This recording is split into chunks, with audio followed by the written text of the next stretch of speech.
Sa nakaraang kwento natin ay natalo ng ating bida si Rado. At sa pagpapatuloy ng kwento, hindi naman makapaniwala ang pari sa kanyang nasaksihan dahil nagawang matalo ng ating bida ang lalaking nagtataglay ng kasanayan na kidlat. Nagulat rin si Jeff dahil hindi niya inaasahan na matatalo ang kanyang kasama dahil meron siyang tiwala dito.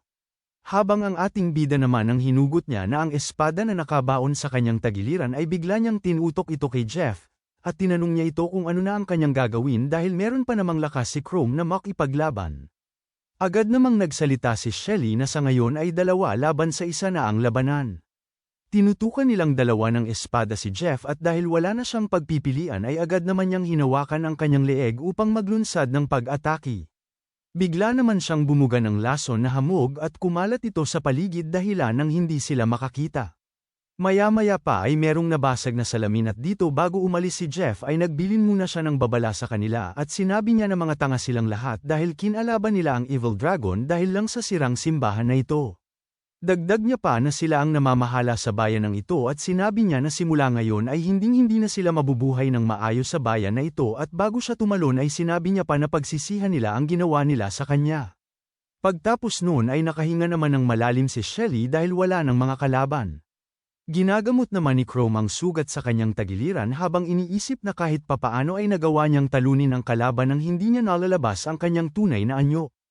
Humilom naman agad ang kanyang sugat ngunit naisip niya na paano kung makakaharap siya ng kalaban sa maraming tao at hindi niya ito matalo sa katawang tao niya. Napatanong naman siya sa kanyang sarili na kung ano ang kanyang gagawin sa ganoong sitwasyon. Napagtanto naman ni Chrome na wala namang magbabago kahit ano pa ang isipin niya sa ngayon.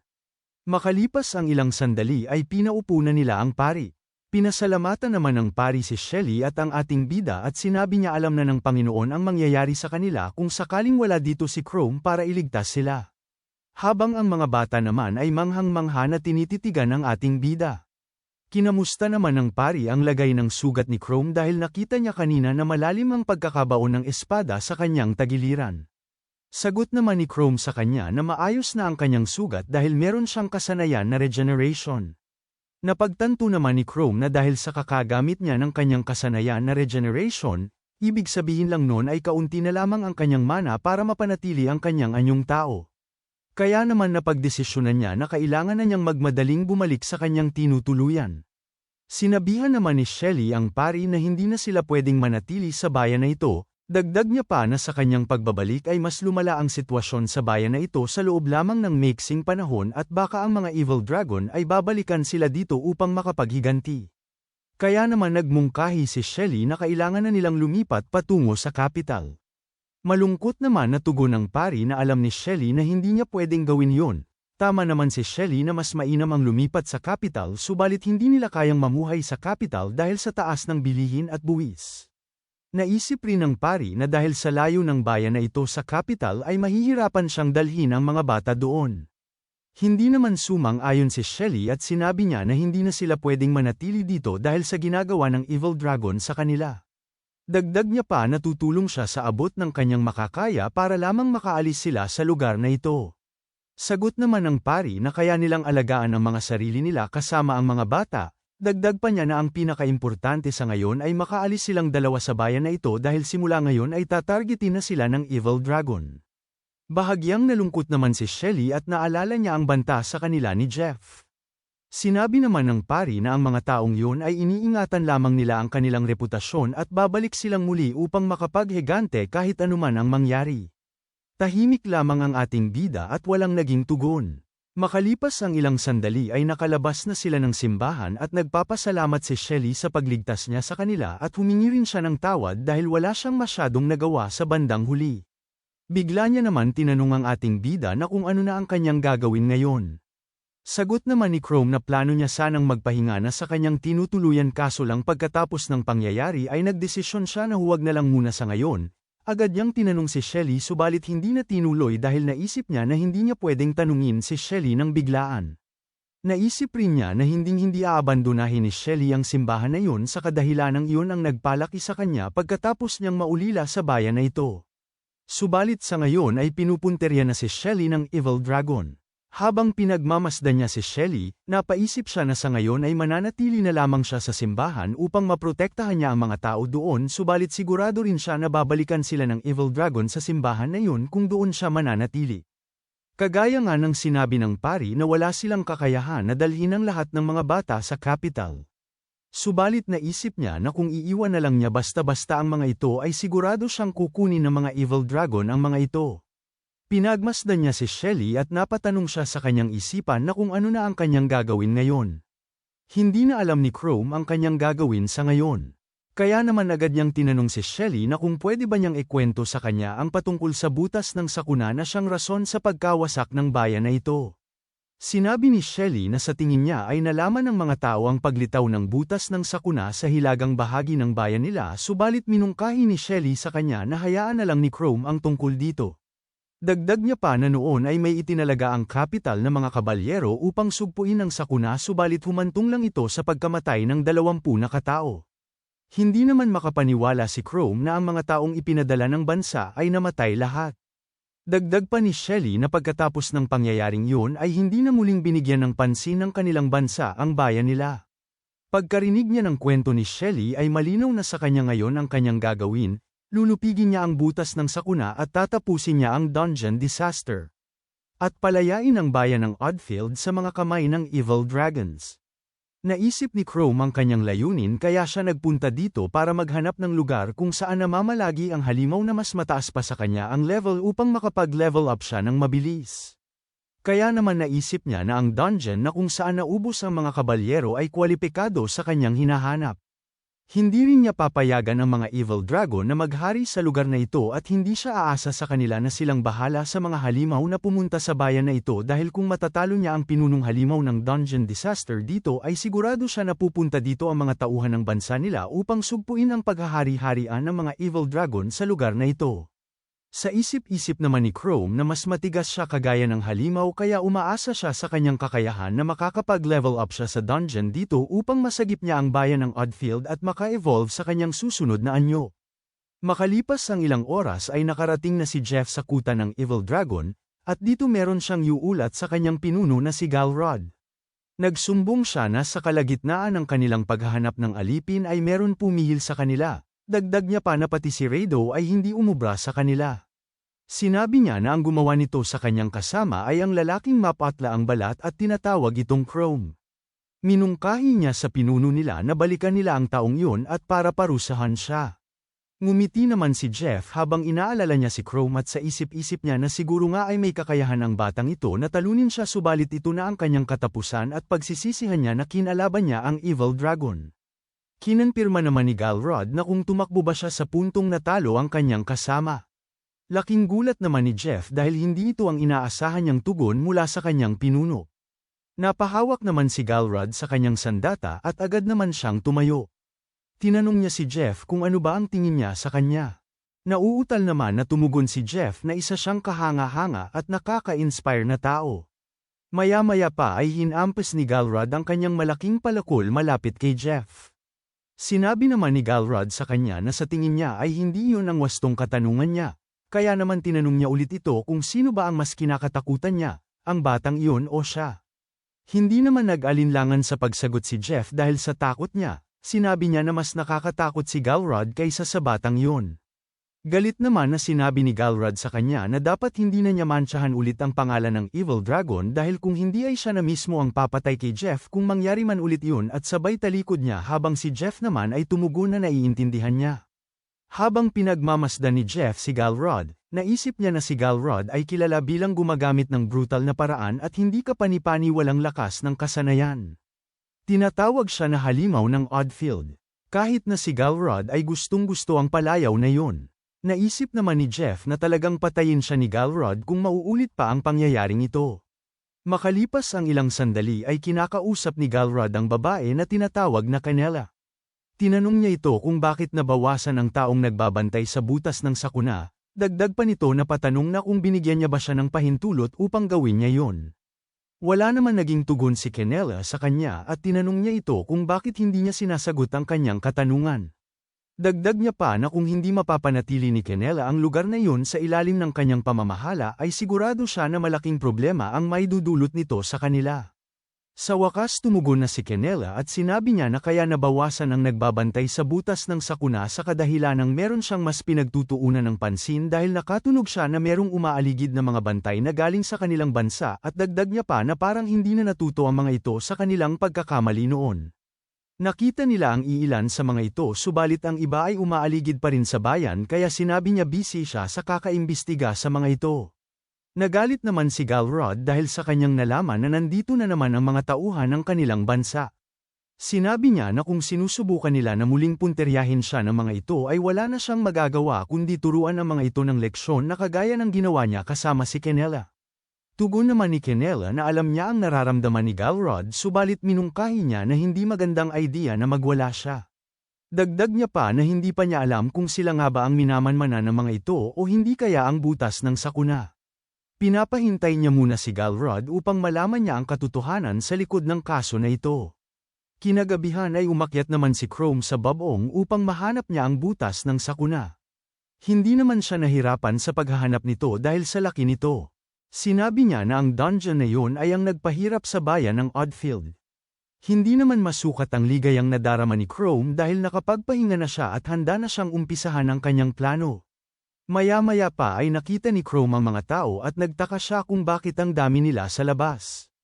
Makalipas ang ilang sandali may lumitaw na isang halimaw na Cyclops at nagsimulang umatake sa mga tao. Agad namang nagsitakbuhan ang mga ito dahil sa takot nila sa halimaw. Sinabi naman ni Chrome na hindi man lang sila tinutulungan ng mga miyembro ng Evil Dragons. Maya-maya pa ay may biglang dumating at nagpakilala na isa siyang adventurer at inutos niya sa mga tao na ilayo nila ang mga bata at dalhin sa mas ligtas na lugar. Sinabi naman ng isang ito na tutulong siya. Bigla namang naghanda ng pag-atake ang halimaw at agad namang natakot ang lalaking may espada. Sinagip siya ng nagpakilalang adventurer gamit ang kanyang kasanayan na tinatawag na Holy Shield. Pagtapos nun ay bigla niyang hinugot ang kanyang espada upang patayin ang halimaw. Pina-address niya naman ang lalaki at sinabihan niya ito na wala naman itong maitutulong. Nagdesisyon naman si Chrome na bumaba upang tumulong sa paglaban sa mga ito. Inatake niya ang isang halimaw gamit ang espada. Napansin naman siya agad ng babae. At sinabihan naman siya ng ating bida na tutulong siya sa paglaban sa mga ito. Napaisip naman ang babae dahil nagawang sugatan ni Chrome ang halimaw na galing sa butas ng sakuna at napatanong siya sa kanyang isipan na kung meron pa bang adventurer na malakas sa bayan na ito. Naisip niya naman na nanggaling si Chrome sa Evil Dragon kahit hindi naman siya mukhang Evil Dragon. Sinabi niya naman na mag-focus na sa kanilang kalaban at agad namang inatake ito. Inactivate ng babae ang kanyang kasanayan na tinatawag na Holy Sword. Nakita naman yun ni Chrome at sa isip-isip niya nakapareho ng spell ni Rado kaso nga lang holy version nito. Ang holy attribute ay gumagana ng maayos sa paglupig ng masamang mana ng mga halimaw. Natakot naman ang mga halimaw pagkakita nila ng espadang umiilaw ng babae. Agad naman itong hiniwa ang halimaw sa dalawang party. Napahanga naman si Chrome sa taglay na kasanayan ng babae dahil mas epektibo ang pag-atake nito sa mga halimaw at sa kagaya niyang undead. Kaya naisip niya na huwag siyang basta-basta lalapit sa babaeng ito. Pagkakita ng mga tao sa ginawa ng babae ay napahanga naman ang mga ito sa kanya. Sinabi naman ng lalaki sa kanya na hindi pa niya siya nakikita dito at tinanong niya ito kung isa ba siyang manlalakbay. Habang ang babae naman ay hindi maalis sa kanyang isipan dahil kakaiba ang kanyang pakiramdam kay Chrome dahil meron siyang nararamdaman sa pagitan ng holy mana at evil mana sa kanya. Pinagmasdan niya naman si Chrome at sa isip-isip niya na ang mana ng kanyang espada ay nagre-react sa taong ito. Habang si Chrome ay masaya naman dahil hindi naman naging problema ang pagsalakay ng mga halimaw at wala man lang nasugatan sa mga tao dito. Napatay naman nila ang lahat ng halimaw kahit na matataas ang level nito. Naisip niya na sa ganito kataas na level ng halimaw ay mas delikado lang kung gag-alagala ang mga ito sa bayan na ito.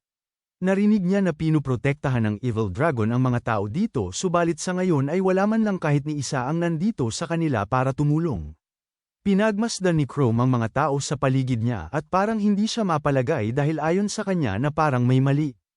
Nagdududa naman ang babae kay Chrome dahil hindi niya namang maiwasan ang magdalawang isip dahil tumulong naman si Chrome na maubos nila ang halimaw ngunit ayon sa kanya na meron talagang kakaiba sa lalaking ito dahil hindi magre-react ang kanyang holy mana sa ordinaryong tao lamang.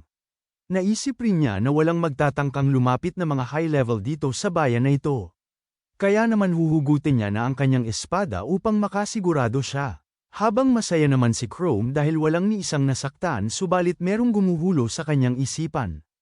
Bigla naman siyang pinuri ng lalaki at tinapik-tapik ito sa kanyang balikat, nagulat naman si Chrome sa ginagawa ng lalaki sa kanya. Dagdag pa ng lalaki na kung wala sila dito ay sigurado siya na mapupuno ng apoy sa lugar na ito at sinabi niya pa na laking pasasalamat hanggang sa ikabuturan ng kanyang puso. Sinabi ng lalaki na tinipon niya ang mga tao dito upang sabay-sabay silang magpasalamat sa mga nagligtas sa kanila. Agad namang sinabi ni Chrome na hindi na nila kailangan gawin yan. Sa isip-isip naman ni Chrome na delikado sa kanya na maraming tao ang makakakilala sa kanya. Tumakbo naman ang bata pagkakita niya sa kanyang ama dahil ligtas ito. Niyakap naman ng ama ang kanyang anak at tinatawag niya ang kanyang anak sa pangalan niya na Malo. Itinuro ng kanyang ama ang nagligtas sa kanya. Manghang-mangha naman ang bata sa dalawang nagligtas sa kanyang ama. Nahihiya naman ang ating bida dahil hindi siya sanay na hinahangaan siya. Kinumpranta ng babae si Chrome, nagtataka naman si Chrome kung bakit galit ang babaeng ito. Maya-maya pa ay dumelit ang Cyclops na halimaw na putol ang katawan at nagpalabas ito ng apoy sa kanyang mga kamay. Nagtaka naman ang lalaki dahil hindi niya akalain buhay pa ito sa kabila ng putol niyang katawan. Pagkakita ng babae na buhay pa ang halimaw sa isip-isip niya na hindi niya napansin na buhay pa pala ang halimaw dahil na-distract siya sa mana ng ating bida. Agad naman niyang inactivate ang kanyang holy shield at sa isip-isip niya na wala namang mangyayari na masama dahil walang kwentang kamatayan naman ang naghihintay sa halimaw na ito. Naisip niya na sasalajin niya muna ang fireball ng halimaw pagtapos noon ay tutusukin niya ang mata nito gamit ang kanyang espada. Natakot naman ang halimaw sa liwanag na galing sa kasanayan ng babae at agad niyang binaling ang kanyang tingin sa batang babae. Pagkakita niya sa batang babae na walang bantay ay ngumisi ang putol na halimaw sa kanya, nagtataka naman ang batang babae dahil sa kanya nakatingin ang halimaw. Lumingon naman ang babaeng adventurer sa bata at sa isip-isip nito na pupunteryahin ng halimaw ang bata dahil wala itong pag-asa na manalo sa kanya. Habang si Chrome naman ay pilit niyang protektahan ang bata subalit sa isip-isip niya ay hindi na siya aabot dahil bibitawan na ng halimaw ang kanyang bowl ang apoy patungo sa batang babae. Naisip naman niya na magagawa niyang sagipin ang bata kung magpapalit siya ng anyo sa pagkahalimaw niya ngunit nagdadalawang isip siya at napatanong sa kanyang sarili na kung magpapalit siya ng anyo sa harapan ng maraming tao at kung mangyari man ay hindi na siya pwedeng makipaghalubilo sa mga tao dahil alam na nila ang tunay niyang anyo. Naisip rin niya na kung hindi na siya pwedeng manatili sa bayan na ito ay baka hindi niya na masilayan muli si Shelly. Sinabi niya naman sa kanyang sarili na talagang ang tanga siya at naalala niya ang pagpatay ng halimaw sa kanyang mga magulang sa harapan niya. Gusto niyang gawing maganda ulit ang bansa nila kahit sa maliit na paraan lang. Tinanong niya ang kanyang sarili na kaya nga siya nangangarap dati maging isang adventurer para protektahan ang mga tao sa paligid niya. Sa pagkakataong ito ay buo na ang kanyang desisyon at isinuot niya ng muli ang kanyang maskara upang magpalit anyo sa totoo niyang anyo na halimaw. Pagtapos noon ay pinahaba niya ang kanyang kamay upang harangan ang fireball ng Cyclops na halimaw patungo sa babae. Pagkakita ng ama ng batang babae ay bigla naman siyang sumigaw, sa puntong papalapit na ang fireball sa batang babae at napapikit na lamang ang batang babae dahil sa isip niya na katapusan niya na. At dito sumabog ang bowl ang apoy na inihagis ng halimaw sa batang babae. Laking gulat naman ng Cyclops na ito dahil sa pangyayari. Sinalag ni Chrome ang bowl ang apoy at nalapnos ang kanyang balat sa braso. Pagkadilat ng batang babae at agad naman siyang napaluhod dahil nakita niya ang isang halimaw sa kanyang harapan. Hindi naman makapaniwala ang ama ng bata sa kanyang nasasaksihan sa kanyang harapan. Agad namang sumugod si Chrome sa halimaw na naghagis ng bowl ang apoy sa bata at hinati niya ito gamit ang kanyang matatalas na mga kuko. Nakakuha siya ng 38 na experience points at inapakan niya ang halimaw. Nagpanik naman ang mga tao dahil hindi sila makapaniwala na merong lumitaw na bagong halimaw sa kanilang harapan. Sinabi pa ng isa na hindi pa rin sila ligtas sa oras na ito. Narinig naman ni Chrome ang mga sinasabi sa kanya ng mga tao at sa isip-isip niya naman ay hindi niya pinagsisihan ang kanyang ginawa dahil nakapagligtas naman siya ng isang bata. Napagtanto naman niya na magdudulot lamang siya ng kaguluhan sa lugar na ito. Hinanap ni Chrome ang batang babae dahil nag-aalala siya dito. Nakita naman siya ng batang babae na tinititigan siya ni Chrome. Pagkakita ni Chrome sa batang babae ay nakahinga naman siya ng malalim dahil maayos naman ang kalagayan nito. Bigla namang linapitan ng ama ng bata at sinabi niya kay Chrome na layuan niya ang batang babae at tinawag niya itong walang kwentang halimaw. Wala namang naging tugon si Chrome sa sinabi ng ama ng bata. Maya-maya pa ay inatake siya ng babaeng adventurer at nasalag niya naman ito ng kanyang kamay. Pagtapos noon ay sinabihan siya ng babae na kaya una pa lang meron na siyang pagdududa sa ating bida dahil totoo nga ang kanyang hinala na isa itong shapeshifter na uri ng halimaw.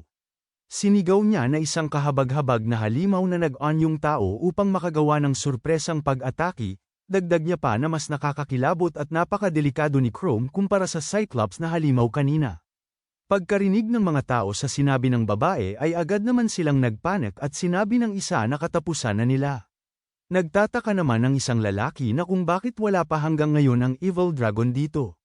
Maya-maya pa ay naglakas loob ang mga tao at isa-isa silang lumapit sa ating bida na may dala-dalang sandata.